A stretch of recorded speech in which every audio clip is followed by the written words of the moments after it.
Hey, did you know that if you own a business in the United States, you could face penalties of up to $592, y'all, a day, starting January 1, 2025, if you do not file this specific report? I know y'all hear people talking about it. It's real, okay? So let's really dive in and talk about what is the Beneficial Ownership Information Report, BOIR, and why it may matter to you. Something new, and many of us are seeing this everywhere because it's like, well, what is it? What does it mean? What's the value of it? And I'm gonna be honest with you, most of us honestly don't know. Okay, so the truth is, a lot of fraud took place during the pandemic, whether that was financial fraud, property fraud, people stealing people's properties, people was trademarking and other people's business name. People were taking a lot of things that may not be as public because they may still be working on trying to configure who all did what when.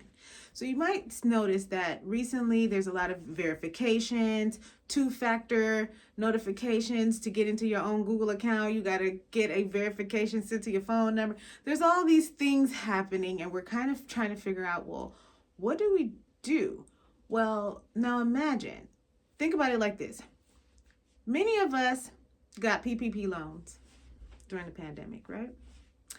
And we said to the government, because we got EIN numbers, that we have small businesses that are being actively used with real staff, and we needed funds to move our businesses along. Well, once you got those funds, imagine, this is my thought process, okay? Because I did not talk to no government officials, okay? Now, imagine you had to include in your loan application a copy of your EIN. They ask you questions like how many staff you had, what's your business address, and stuff like that. Let's say you got $10,000 in a PPP loan. For many of us, those loans were you know what I'm saying. They allowed us to have those loans forgiven, right?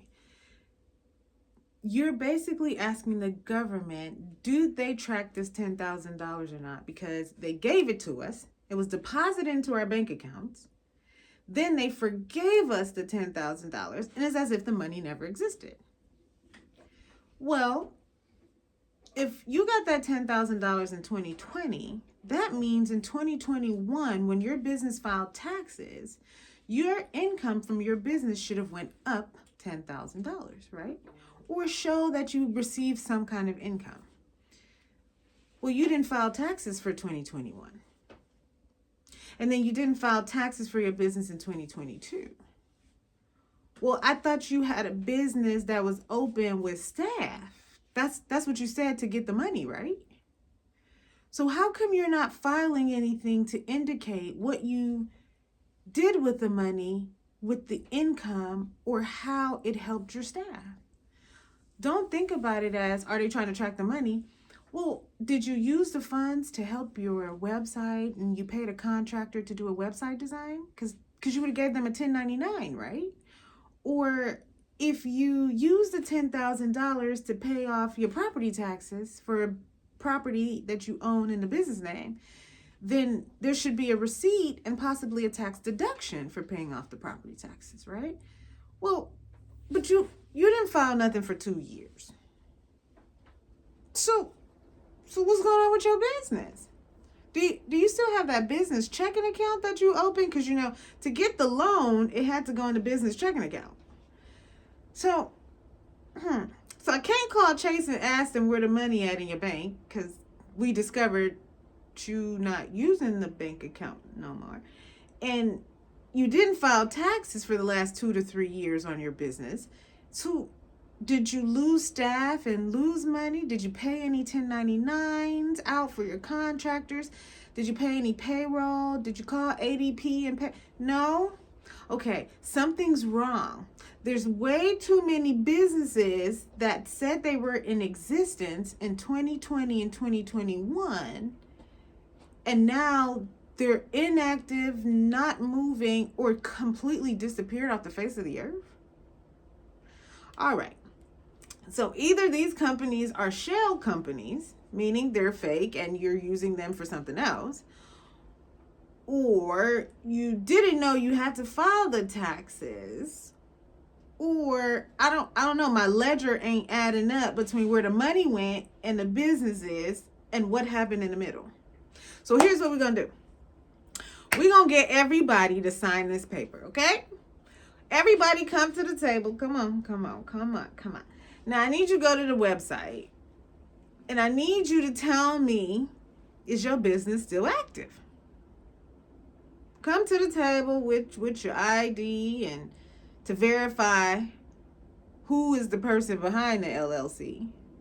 And then give us your business address. Maybe you moved and we just didn't know that. We didn't realize your business moved. So give us your business address and then just answer like 2 or 3 questions for free, because it doesn't cost you anything to do this BOI report if you know the website. So I want you to know this because, right. And so you can go on the website and give the business name and business address. And they're going to ask you, just like Google will, for verification purposes, your identity. And then that's it. And the only way to get everybody to come to the table and do this is, well, if I fine you, I bet you'll come in, because I gave y'all 1 year to do it for free, right? So technically the BOI reporting started January 1st, 2024. The rule had originally started with all businesses that started after January 1st, 2024 was supposed to do their reporting within 15 days of starting that new business. And any business that was already in existence, meaning from 2019, 2018, 2020, 2021, you had until January 1st, 2025 to do your BOI reporting. Well, it looked like nobody was doing this. We suggested that you guys do it. We even told you there might be a fee. But there wasn't as many businesses that got opened, new businesses in 2024. So then the old businesses that been open should have until January 1st, 2025. We need to ramp up our advertising and marketing, because I don't think they understand, for anybody that opened a business in 2019, 2020, 2021, who either wasn't in business for real or was in business and eventually closed, or life happened and you stopped the business, we need to know what happened to you, because it seems like you fell off the face of the earth. But we can't choose one versus the other, so we get everybody to come together to the table. And let's see what we're looking at, because if you're in the state of Michigan, for example, you have to file annual reports, and most states, annual reports every year to show the state that you're actively remaining in business.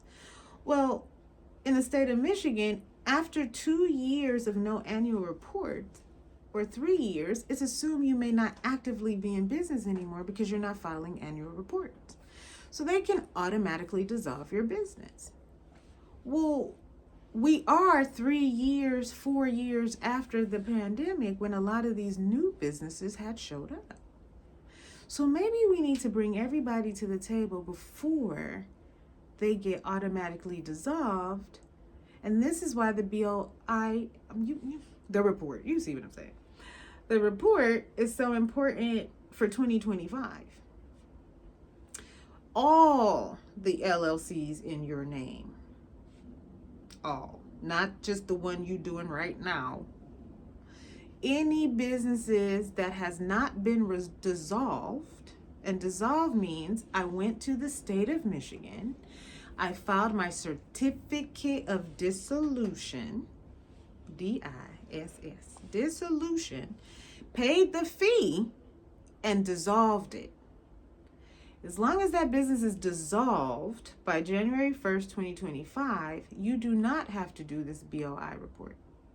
But if your business is open and or active with the state, active meaning it was not automatically dissolved, you need to do this BOI report, because if you don't, even on that business that you ain't seen in years and they mess with, they can find you on that one too, because were you intentionally failing to let us know that that was your business because you fraudulently got this money? Oh, no, I just forgot. No, forgetting is not an option, because this is why you have social media and YouTube and the letters going in the mail, and the state is now sending letters to people. And if you have a resident agent company, they sending you letters letting you know. This is how serious it is. This is code red. Everybody is emailing you saying, hey, it's December. If you don't do it yet, please do this on Christmas after dinner, on Sunday after the game, on Thursday or Monday, because you know football is real. And it only takes like 2 to 3 minutes to do. So it ain't even no long process, but I need you to do this, because what's going to happen is y'all going to call me January. Maybe not even January. The fine might start, you might start getting your invoices for your fines in February. And then you're going to say, oh, I need an attorney to help you. Help me. Help you do what? Even we can't help you from the government. That's like asking IRS. That's like going to the attorney and say, can you please help me from IRS, because I don't want to pay nothing. We could probably help reduce something, but to pay nothing when you knew or should have knew, you know the people calling. Day job setup. But you see what I'm saying. It's very essential, and so get it done. Just go to the website and get it done. We may love it, we may hate it, we may not know the actual why, we might wonder what is it for. And very similar to the PPP and the EIDL, we didn't know then too, but we signed up and took the money. So just sign up and get it done.